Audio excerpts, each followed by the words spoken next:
আসসালামু আলাইকুম ওয়া রাহমাতুল্লাহি ওয়া বারাকাতুহু। সবাই কেমন আছেন? চলে আসলাম সকালবেলা, সাইকেলের মধ্যে চড়ে বসলাম আর চলে এলাম প্রকৃতির মধ্যে। চারপাশে গাছের সারি, ফাঁকা রাস্তা আর ঘন কুয়াশার মধ্যে সাইকেল চালাচ্ছি। ছোটোখাটো একটা ভ্রমণ, সুন্দর চারদিকে পরিবেশটা, কুয়াশার মোড়ানো, গাছপালা, সবুজ শ্যামল, এর মধ্যে সাইকেল দিয়ে জগিং চলে যাচ্ছি সামনের দিকে। চিরসবুজ, অনেক সুন্দর। চলতে লাগলাম, চলতে চলতে চলে আসলাম প্রকৃতির মাঝে। চারদিকে সবুজের সমারোহ, সবুজ আর সবুজ।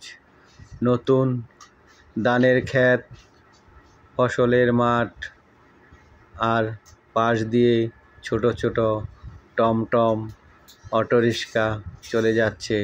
সকালবেলা হালকা হালকা যানবাহন চলছে, কোনোটি ডানে কোনোটি বামে চলে যাচ্ছে। এর মধ্যেই আমি সাইকেলে চড়ে বসলাম আর সকালবেলার একটা জগিং হয়ে গেল। সকালবেলা সাইকেল হোক আর হাঁটা হোক, দুটাই এক্সারসাইজ। সকালবেলা হাঁটলে মানুষের শরীরের রক্ত সঞ্চালন হয়, আর রক্ত সঞ্চালন ঠিক থাকলে ফুসফুস, লাঞ্চ, হৃৎপিণ্ড, সমস্ত শরীর ভালো থাকে।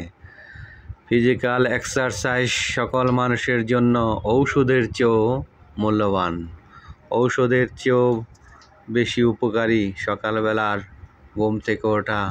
Early to bed, early to rise makes a man healthy and wise.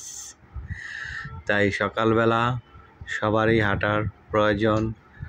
হাঁটা হোক, সাইকেল চালানো হোক, যে কোনো কায়িক পরিশ্রম করলে, শরীর থেকে ঘাম বের হলে মানুষের শরীরের রোগ প্রতিরোধ ক্ষমতা বেড়ে যায় এবং ঘুম ঠিক থাকে। ঘুম ঠিক থাকলে সব ঠিক। ধন্যবাদ সবাইকে।